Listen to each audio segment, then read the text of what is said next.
En esta ocasión tuvimos la oportunidad de realizarle la entrevista al doctor Luis Alexander Jojoa, médico egresado de la Universidad Nacional de Colombia, especialista en psiquiatría de la Universidad Nacional de Colombia y con segunda especialidad en psiquiatría pediátrica de la Universidad del Bosque. Actualmente se desempeña como psiquiatra infantil en la Unidad de Salud Mental IPS Remi y en la IPS Retornar. Adicional a lo anterior, es docente de la especialización de psiquiatría en la Fundación Universitaria de Ciencias de la Salud, FUCS.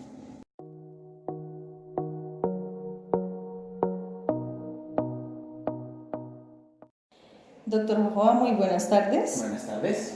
Bueno, inicialmente queremos que por favor nos puedas comentar o aclarar para ti y para la parte de psiquiatría como tal, qué es el trastorno de conducta y hablamos específicamente del negativista desafiante y el disocial.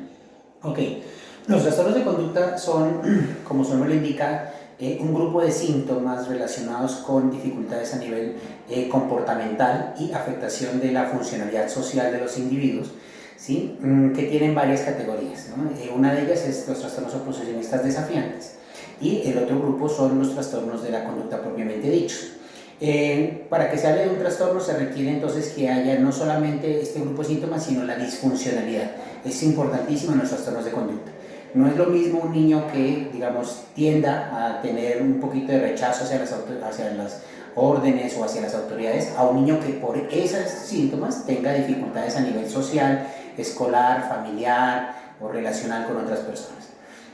Depende de cada grupo de síntomas, entonces se va a clasificar en un determinado grupo, pasando desde el trastorno oposicionista desafiante, que digamos es cuando el niño, como su nombre indica, presenta conductas oposicionistas hacia los órdenes que les dan otras personas, especialmente figuras de autoridad, y los niños que desafían esas órdenes, que son cosas completamente diferentes. Y en los trastornos de la conducta, lo que se observa ya son conductas de riesgo hacia otros, es decir, la persona por sus comportamientos empieza a generarle riesgo a otras personas, por ejemplo, los roba, los hiere, carga armas, etcétera, etcétera, o incendia cosas. Entonces, dependiendo del grupo de síntomas o de los hallazgos que tenga el niño, pues vamos a hablar de un determinado tipo de trastorno o no.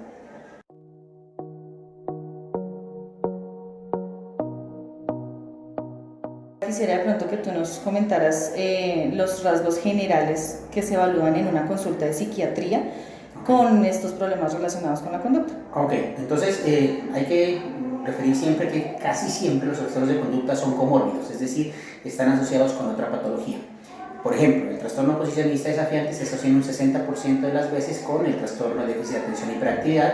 Los trastornos de la conducta se asocian con algunos tipos de temperamentos, como el temperamento emocional, ¿sí? Y por eso muchos de estos niños que tienen trastorno de la conducta terminan haciendo un trastorno disocial cuando va avanzando la gravedad de los síntomas, o un trastorno antisocial cuando avanza la edad, ¿no? Porque la diferencia es la edad en la presentación.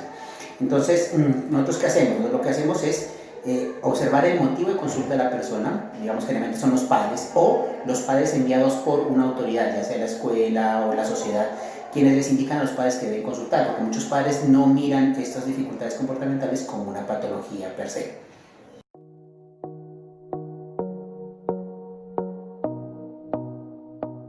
Ok, nosotros los psiquiatras lo que hacemos como médicos especialistas en salud mental, hacemos un discernimiento de los síntomas. No todas las veces, como te digo, que un niño tiene dificultades comportamentales o un adulto tiene dificultades comportamentales, está directamente relacionado con un trastorno, ¿sí? Entonces puede ser que de pronto sea una cuestión adaptativa, sea una persona que está pasando por una depresión, o por un trastorno de ansiedad, o sus rasgos de personalidad, digamos, hacen que en algún momento presente ciertos síntomas. Lo que hacemos nosotros es eso, diferenciar las patologías, hacer el diagnóstico y hacer una propuesta diagnóstica de acuerdo a la gravedad que presente la patología. Para esto nos apoyamos con otras especialidades, ¿no?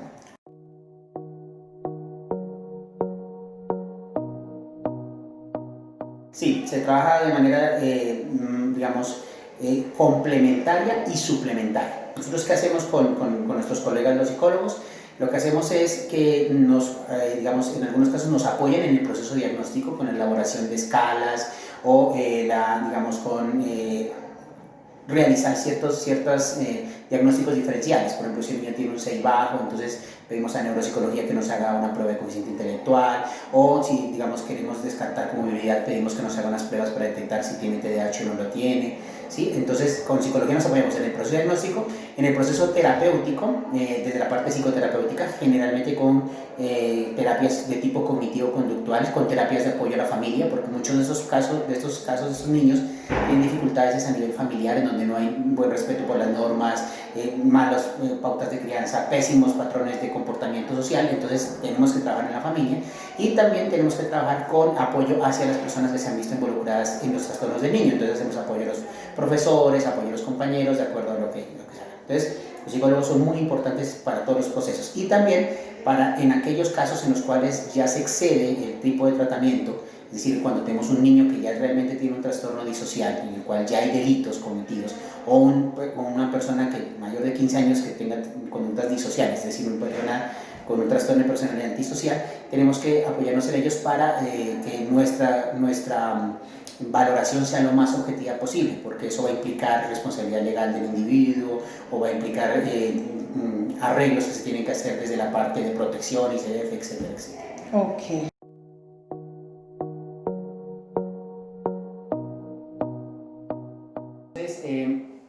Los medicamentos no son para tratar el trastorno en sí. ¿Para qué se utilizan medicamentos? Para tratar ciertos síntomas. Por ejemplo, si tenemos un muchacho que tenga una impulsividad manifiesta, podemos utilizar medicamentos como la carbamazepina, el ácido valproico, la risperidona, ¿sí? Si tenemos pacientes que, por ejemplo, tengan alta agresividad, entonces podemos utilizar la risperidona, podemos utilizar otros antipsicóticos como la olanzapina. Si tenemos pacientes que tienen dificultades con ansiedad, utilizamos levonormacina. Es decir, en eso sí ya va el juicio clínico del psiquiatra tratante. Mira qué síntoma, que si arreglando ciertos síntomas se pueden mejorar las condiciones del paciente, los utilizamos. Per se, los tratamientos del trastorno de la conducta son siempre psicoterapéuticos. Los medicamentos son un apoyo para facilitar que el paciente no siga teniendo esa disfuncionalidad que suele presentar, ¿no? No son medicamentos tratamos de utilizar medicamentos que no generen adicción, como las benzodiazepinas, porque estos pacientes siempre tienen altísimo riesgo de hacer dependencias. Y en la medida de lo posible, pues utilizamos medicamentos que sean fáciles de conseguir y que no tengan tantos efectos adversos, para que el paciente no tenga, digamos, la excusa para no tomar los medicamentos, ¿no? Aunque en realidad la proporción de uso es baja, realmente está en un 40-50% de pacientes, pero es más por la disfuncionalidad que por el trastorno. Ok, doctor, muchísimas gracias por el tiempo y por el espacio brindado. ¿Listo? Gracias. Bueno, chao.